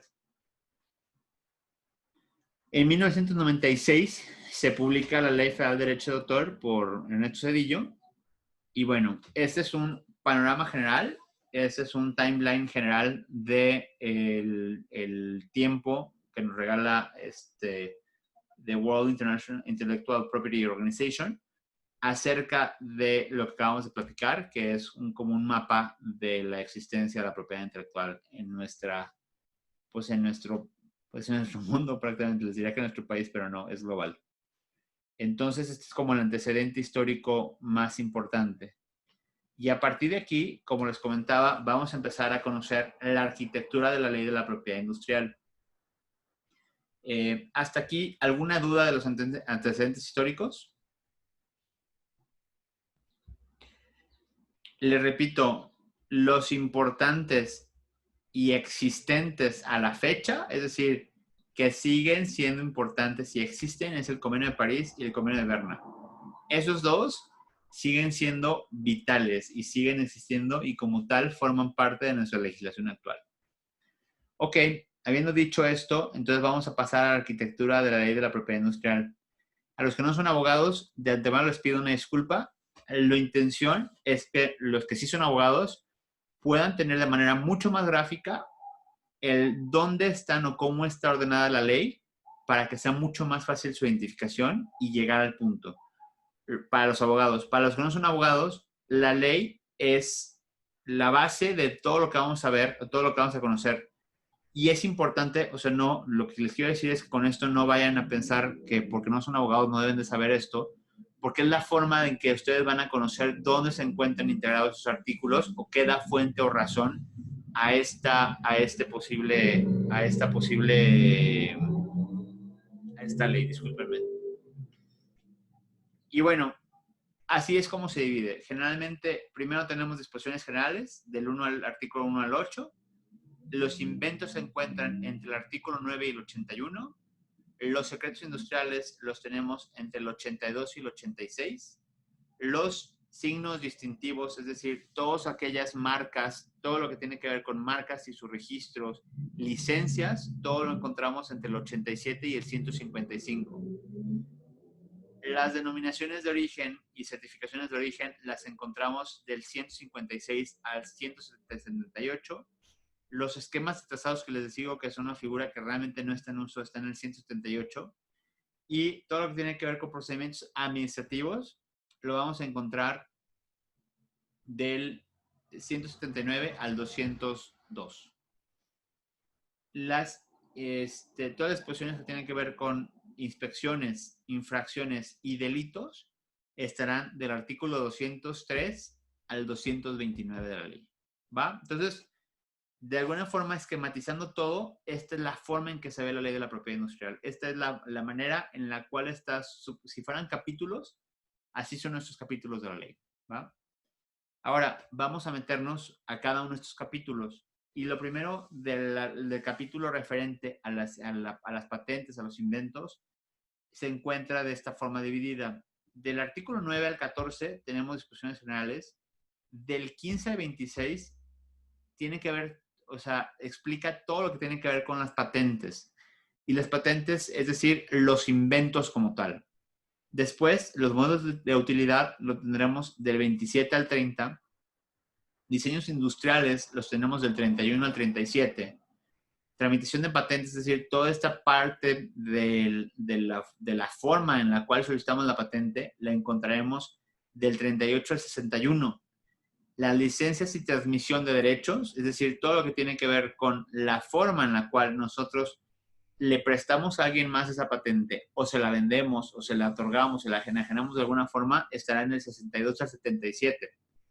Y, por último, la nulidad y caducidad de una patente la encontraremos del 78 al 81. ¿Va? Entonces, esta es la estructura que tiene que ver con las patentes, que no será materia del curso, sino hasta, yo creo que unas 3 semanas. 3 semanas más o menos. Después vienen los secretos industriales. Los secretos industriales se encuentran del artículo 82 al 86. Y aunque parecería una figura muy simple, se los prometo que van a ser una de sus grandes sorpresas cuando platiquemos y veamos lo que esto significa para su práctica profesional, para la forma en que hacen las cosas, y les prometo que va a cambiar mucho a partir de esa clase el cómo se refieren o cómo ven esta materia en particular. Sí, todo el material se proporcionará. Todos los PDFs forman parte del material del estudio. Por si están anotando, mejor no anoten. Prefiero que mejor pongan atención o pregunten. Después vamos a ver lo que tiene que ver con distintivos. Las marcas, que para mí es la reina de los distintivos en materia de propiedad industrial, y en general de la propiedad intelectual, creo que las marcas es el área de las que más trabajo y más influencia y más legislación y más interpretaciones hay, están del artículo 87 al 95. Después del 96 al 98 tenemos las marcas colectivas y de certificación, que las de certificación son una marca nueva, una marca o un concepto nuevo que se han ido generando. Sí, podemos mandarles, generalmente se los mandamos de forma posterior a la clase, Francisco, pero si es necesario, con mucho gusto se los mandamos antes. Del 98 98 al 98 TER están las marcas motoras famosas. Los avisos comerciales están del 99 al 104. Los nombres comerciales, que les digo, es una figura completamente en desuso, está del 105 al 112. Los registros de marcas se encuentran, es decir, el proceso registral marcario, dícese todo lo que tenemos que hacer desde llenar la solicitud, el examen de forma, el examen de fondo, la publicación, la oposición, el examen de novedad de la marca y, en dado caso, el otorgamiento de la marca o la negativa de la marca, todo eso se encuentra dentro de los artículos 113 al 133. Esto es lo siguiente que vamos a ver, se los prometo. La siguiente clase se va a tratar solamente de eso y les prometo que no les van a quedar dudas al respecto. Va a ser una clase muy, muy importante, tanto la del jueves que entra como la del martes de la siguiente semana. Créanme que va a ser una clase donde van a aprender muchísimo en materia de marcas y de solicitudes, y a partir de aquí están completamente graduados para que puedan ustedes solicitar sus propias marcas o a clientes, y les va a quedar mucho más claro este proceso como tal. Ahora, después viene lo que tiene que ver con las licencias y transmisiones de derechos, en lo cual está del 136 al 50, y el artículo 142 es el que incluye o desarrolla todo lo que tiene que ver en materia de franquicias. También lo vamos a ver en su momento. Y lo que es nulidad, caducidad y cancelación de registros marcarios está del 151 al 155 de la ley. Hasta aquí, ¿alguien tiene alguna duda? En el chat los espero si alguien tiene algo que preguntar. Bueno. Ahora, a partir del artículo 156 al 64 empezamos a ver las denominaciones de origen. Y la denominación de origen, de alguna forma, si bien es cierto, son tipos de propiedad intelectual, no son una propiedad intelectual que esté al alcance de todos. ¿Por qué? Porque es el propio Estado quien debe solicitarlas. Entonces, es de alguna forma una protección entre Estados, en la cual las disposiciones generales primero están del 156 al 64, el trámite de declaración de protección está en el 65. A partir de ahí viene la autorización de uso, la cesión y declaración de uso, y en este caso también la protección de todo lo que tiene que ver con las reglas de la protección de denominaciones de origen de carácter extranjero. Es decir, en México tenemos algunas denominaciones como tequila, es una de ellas, pero extranjeras tenemos otras como champagne. Entonces, también la legislación cubre y protege esas denominaciones extranjeras, y todo esto lo vemos en artículos 166 al 178. Como tal, les comentaba, otra figura que está en completo desuso son los esquemas de trazado y circuitos integrados. En el artículo 178 bis, ese ni lo vean, no vale la pena. Después, a partir del artículo 179 al 86, vemos las reglas generales del procedimiento administrativo. Aquí los que son abogados, esta es la parte contenciosa, la parte donde empezamos a ver la carnita de los procesos administrativos.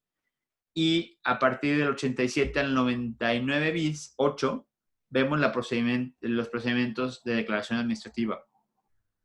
Es decir, son las reglas particulares de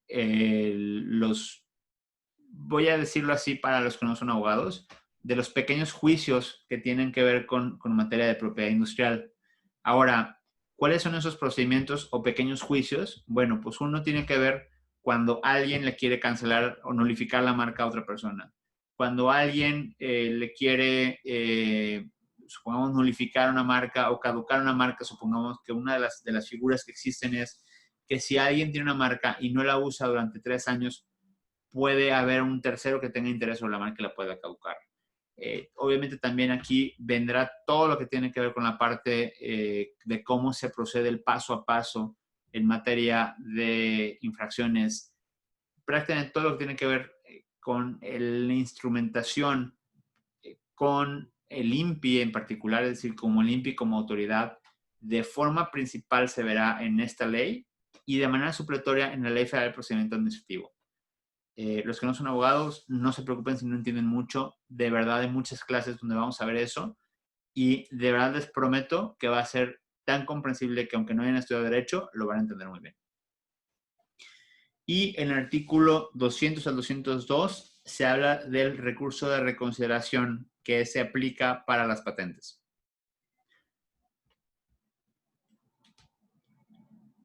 A partir del artículo 203 al 212, veremos todo lo que tiene que ver con la inspección. Del 200, la inspección juega un tema importantísimo y lo vamos a ver porque es la manera en la cual generamos nuestro material probatorio. Entonces, vamos a ver, creo que casi hay toda una clase respecto a inspección, les va a encantar. Después vemos infracciones y infracciones y sanciones del 203 al 222. Es decir, todas las cosas que son contrarias a la ley que pueden desatar o detonar una infracción que por lo general tienen una trascendencia mayormente económica. Es decir, las infracciones para los que no son abogados no generan cárcel, es decir, no son delitos, pero sí te pueden generar un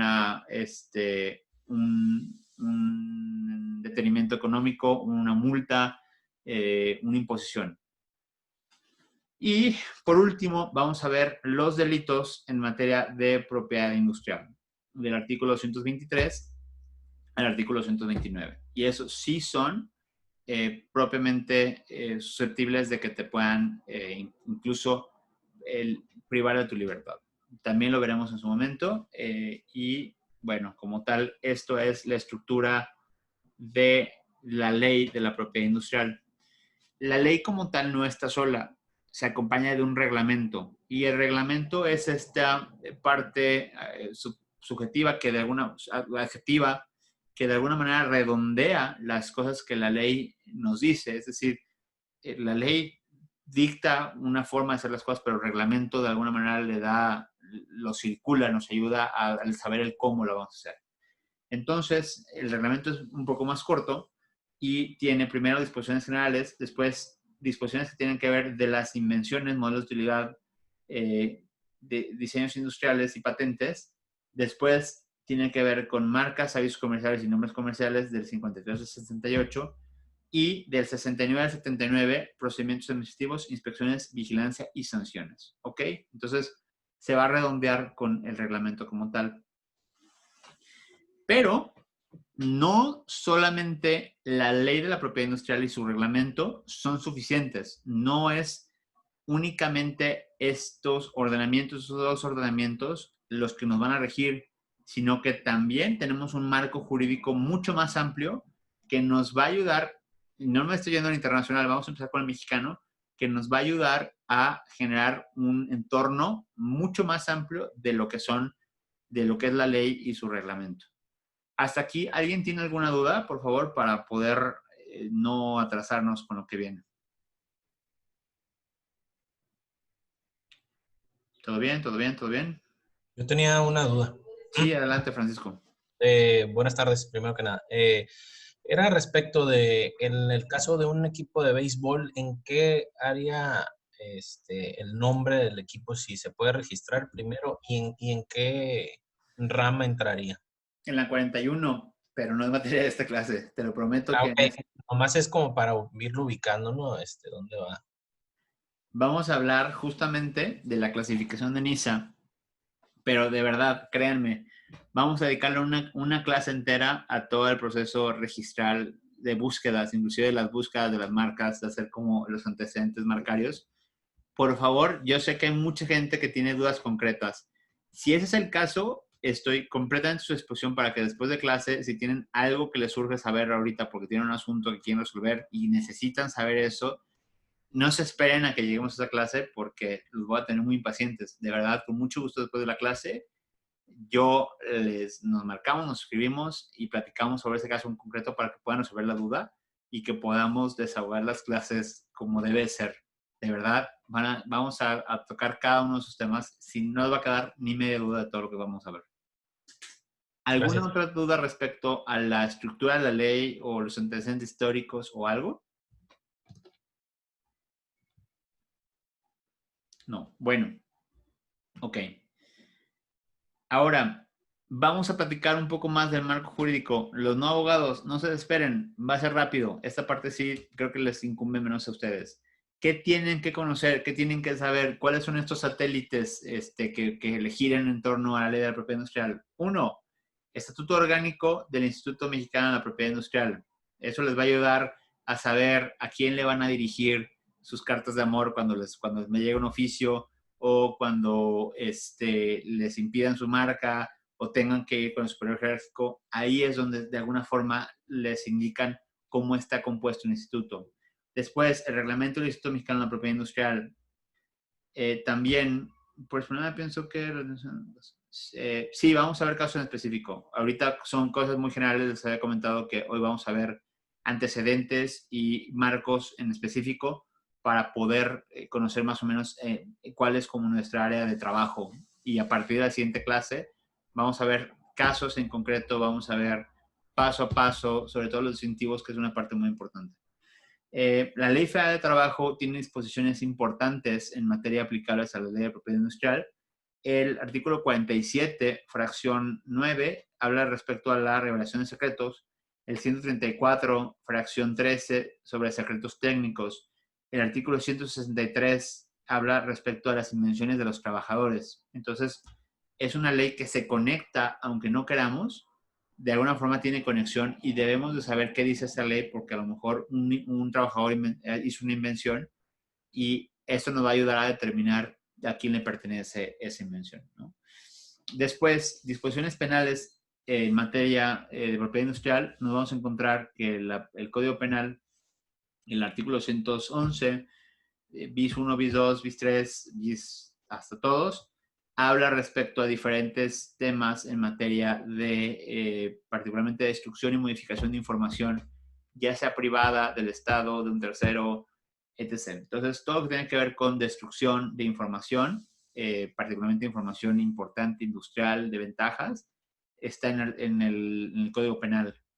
El artículo 144 de la ley aduanera habla respecto de comprobar la importación y exportación cumpla con regulaciones. Y aquí es donde de alguna forma nosotros podemos pedirle a la autoridad aduanera, oye, si esta marca que es mía, o si este invento que es mío, o si este producto que es mío, que está patentado, que está protegido, no lo dejes entrar al país, o no lo dejes salir del país. Entonces, es ahí donde puedes pedirle a la autoridad aduanera, en la parte de la comprobación, en que se fije respecto al procedimiento de las marcas que están en este tema, ¿no? Y por otro lado, el Código de Comercio habla respecto a la competencia desleal. Y muy en particular dice que la competencia desleal tiene que ver con, uno, no crear confusión entre los distintos jugadores o las diferentes empresas. Segundo es no desacreditar mediante aseveraciones falsas establecimientos o productos o actividades industriales o comerciales de otro comerciante. Y tres, no inducir al error. Bueno, todo eso tiene que ver con la competencia leal, que es inducir al error sobre la naturaleza, modo de fabricación o actitudes de un producto. Entonces, esto que lo van a ver en el artículo 213, fracción 1, creo, o 2, que es actos de competencia desleal. Bueno, estos son los actos de competencia desleal. Los van a encontrar entre esta parte del Código de Comercio y también el Convenio de París. Son las únicas dos cosas que hablan sobre la competencia desleal. Y si no saben dónde están ubicadas, pues pelan, no saben, nunca van a poder defender la competencia desleal, ¿no?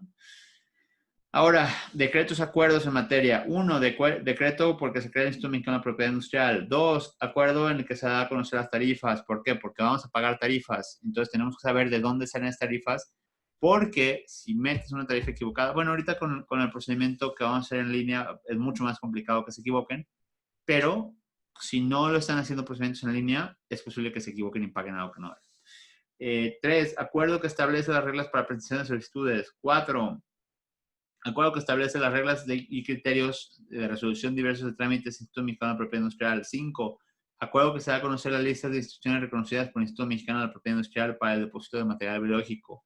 6, acuerdo por el que se determinan las organizaciones, funciones y circunscripción territorial de las oficinas regionales del Instituto Mexicano de Propiedad Industrial. 7, acuerdo porque se dan a conocer los horarios de trabajo del Instituto Mexicano de Propiedad Industrial. Es un mito, pero hay un mito que dice que alguien le hicieron el favor de recibirle su solicitud de marca después de las 4, que era el horario en el que se recibían. Ahorita ya por internet puedes hacerlo a cualquier hora. Y eso fue suficiente para notificar la marca. 8, el acuerdo que señalan los días en que el Instituto de la Propiedad Industrial suspenderá labores, perdón. 9, manual institucional del Instituto Mexicano de Propiedad Industrial. 10, acuerdo porque se da a conocer los logotipos de hecho en México, que es un logotipo que es una protección del Estado mexicano.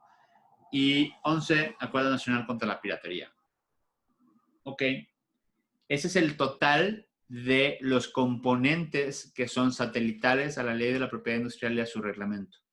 Se los pongo aquí, no porque los vamos a ver, pero es importante que si algún día necesitan, cuando no sepan cómo se llaman. ¿Va? Entonces no vamos a entrar a materia, no vamos a entrar a profundidad a esto, pero sí creo que es importante que sepan que existen. Y por otro lado vamos a ver el marco jurídico adicional mexicano en la parte internacional. Y eso es muy interesante. Primero, el más importante de todos, y que les había comentado que es de máxima trascendencia, el Convenio de París. Porque aunque sea viejito y todo, tiene las bases y los fundamentos de la propiedad intelectual. Entonces, pudiera llegarles a servir en un escrito o en alguna cosa como para entender cuál es el espíritu natural de las cosas. 2, el PCT, que es el Tratado de Cooperación en materia de patentes. 3, la clasificación de NISA. La clasificación o arreglo de NISA es este documento o protocolo internacional o de alguna forma es un tratado internacional en el cual los países que forman parte del mundo como lo conocemos, se ponen de acuerdo y dicen, oye, a ver, las marcas van a ir clasificadas. Ahorita me decía, no me acuerdo quién me preguntó, Francisco, creo. Oye, un equipo de béisbol, ¿cómo lo clasifico? A eso se refiere. Cuando vamos a solicitar una marca, tenemos que elegir entre las diferentes clasificaciones. No me voy a meter a detalle ahorita porque la siguiente clase se trata de eso. Pero estas clasificaciones no es que se le hayan ocurrido al INPI. Es un protocolo internacional que sigue el INPI, en el cual todos los países se ponen de acuerdo y dicen, bueno, creo que vamos a hacerlo así. Ok, pero conforme va avanzando, ya sea la tecnología, la ciencia, el comercio, etcétera, se va actualizando, se va modificando. Entonces hay diferentes versiones, hay la 8, la 9, la 10, la. Entonces se van a dar cuenta, en su momento debido, que las clasificaciones de pronto pueden llegar a cambiar. Incluso nos ha pasado a nosotros en el trámite que metemos una solicitud y que por alguna razón cambió el clasificador, es decir, de un año, o sea, hubo un cambio, a lo mejor pasó del 9 al 10 o el 10 al 11, y la solicitud como la habíamos metido ya no cumple con características porque dice, oye, pues me estás metiendo una descripción que corresponde a la clasificación pasada. Entonces, lo que les quiero decir es, no es un invento, es algo que de alguna forma es general, tanto para México como para Estados Unidos, para Canadá, para prácticamente todos los países del mundo que tienen un sistema de propiedad intelectual, la clasificación de NISA rige. Y lo bonito de esta materia es que es una materia que es, si no idéntica, muy similar en todos los países del mundo. Entonces, lo que aprendemos hoy, muy posiblemente les va a servir, digo, hay muchas restricciones para, por ejemplo, para poder trabajar en Estados Unidos, pero posiblemente van a poder reconocer de mucho mejor forma lo que se hace. También en la siguiente clase vamos a ver cómo hacer búsquedas internacionales en materia de marcas, por si es una necesidad que tienen sus clientes o ustedes mismos. Entonces, la clasificación de NISA es lo que nos ayuda a clasificar productos y servicios en casilleros que van del 1 al 45. Lo veremos en la siguiente clase, se los prometo. Después está la clasificación de Viena. La clasificación de Viena tiene como finalidad, cuando las marcas se meten, hay marcas que tienen logotipos y todos los logotipos tienen una cierta clasificación, es decir, tienen una descripción gráfica por elementos. Vamos a ver también cómo es que funciona la clasificación de Viena, que por lo general yo estoy casi seguro que los abogados que se dedican a esta materia no tienen idea de cómo funciona. Tenemos también el Tratado de Nairobi, que es sobre la protección del símbolo olímpico, el Arreglo de Lisboa, que es relativo a la protección de las denominaciones de origen, y el Arreglo de Madrid o el Protocolo de Madrid, que habla acerca del registro de marcas de forma internacional. Es decir, es la forma en la cual nosotros tenemos la posibilidad de registrar las marcas en otros países a partir de este protocolo que da paraguas. Ahora, me voy a meter un poquito ese tema. Para que podamos aplicar el protocolo de Madrid o a este arreglo, algunos arreglos internacionales, tenemos que pagar unas tasas internacionales que son altas, muy altas en muchos casos. Entonces, en su momento lo platicaremos, habrá que decidir si nos conviene pagar las tasas internacionales del protocolo de Madrid o buscar un corresponsal por país. Pero eso lo veremos en su debido momento. Ahora, este es de los más importantes y se los vamos a compartir. Todos estos que acabamos de ver, bueno, no todos, pero muchos sí. Los APICs o los SCRIPS, que son los acuerdos sobre los derechos de propiedad intelectual relacionados con el comercio de la OMC, son de alguna forma el complemento más importante en materia de propiedad intelectual o en materia de propiedad industrial que existen. Es decir, si algo no está en nuestra ley o en nuestro reglamento o en las jurisprudencias, está aquí. Entonces, esto es muy para abogados, pero la mayoría son abogados. Por favor, léanlo, o échenos un ojo. Los APICs o los SCRIPS son definitivamente un complemento importante que rige por la OMC y que de alguna manera pone orden de forma internacional las cosas que se hacen en materia de comercio. Y como tal, el TEMEC, que estaba en punto de entrar en vigor, les compartiremos algunas reflexiones de cambios del TEMEC, pero uno de los cambios más importantes que conocemos actualmente tiene que ver con las marcas nuevas o de los procesos nuevos que estamos generando. Entonces, vamos a ver la siguiente clase, cuáles son esos distintivos y cuáles son las marcas tradicionales y las no tradicionales, y vamos a platicar cuál es la diferencia y cómo es que el TEMEC tiene juega un papel muy importante en este caso específico. Por hoy es todo. Creo que es muchísima información para un día. Me encantaría escucharlo si tienen alguna duda. Espero que haya sido lo más comprensible posible para estas 2 horas en las que arrancamos. Y obviamente estos últimos 10 minutos me encantaría que si tienen alguna pregunta, por favor, aprovecharan para hacerlo. Todo el material se les va a compartir. Se les va a compartir estas 2 presentaciones que vemos hoy. Y también se les va a hacer llegar tanto la ley, para quien no tenga la ley, como el TEMEC, como los APICs y los SCRIPS. ¿Ah? Los escucho, por favor, si tienen alguna duda, este es el momento de hacerlo. Hola, buenas Hola, Rodolfo. tardes de nuevo. Una pregunta rápido. Ahorita comentó que para no salirnos mucho del tema, después podríamos a lo mejor pedir una mini asesoría, ¿no? En caso de que trajéramos algún tema en específico. Entonces, igual y para no quitarle tiempo a los compañeros, no sé si usted nos va a adecuar la manera en que le podemos mandarle mensaje o es por el Cuando mismo terminemos la clase, escríbanme. Quien tenga alguna duda o algo en particular, por favor, me tienen en el grupo. Okay. Por WhatsApp, en mensaje privado, escríbanme con Perfecto. mucho gusto. Perfecto. Ok, eso sería todo. Muchas gracias. ¿Cómo van? ¿Cómo se sienten en esta primera clase? Espero que esté siendo de la altura de sus expectativas. Sí, la verdad me llama mucho la atención lo del TEMEC. Yo ahorita estoy en el área de comercio exterior y estoy revisando las marcas y patentes que se van a regir en el nuevo tratado de comercio y estaba viendo acerca de los medicamentos y de hecho viene unas cuestiones que todavía no logro entender ahí sobre las moléculas nuevas de bioequivalencia y toda esa parte de la industria farmacéutica.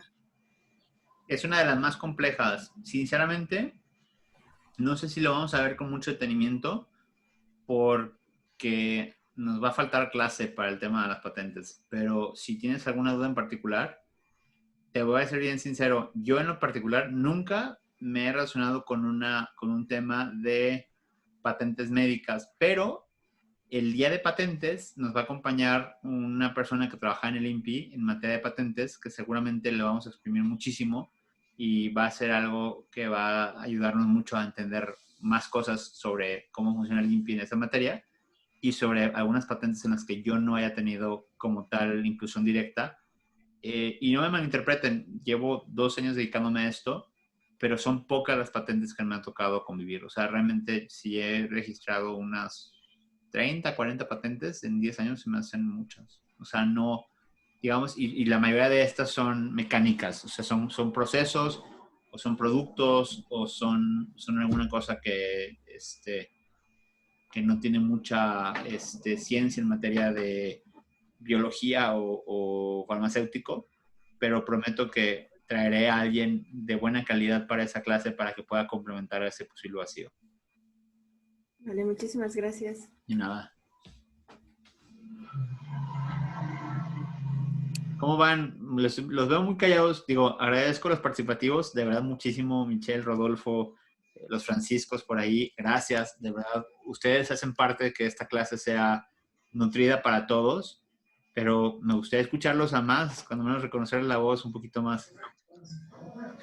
Pues bien, muy, muy interesante lo que hemos estado viendo. La verdad es que ya tengo algo de experiencia en el tema de propiedad intelectual, específicamente en propiedad industrial. Y bien, creo que el temario es muy completo. Creo que hay cosas que puedo explotar más aquí en el curso con todos los compañeros, ¿no? Creo que todos podemos aportar algo importante. Sí, la verdad es que el temario es una chulada. Le platicaba a algunas personas. Voy a concluir la clase en la grabación para, sí, todo se comparte, para podernos quedarnos platicando y que ya esto no se quede grabado.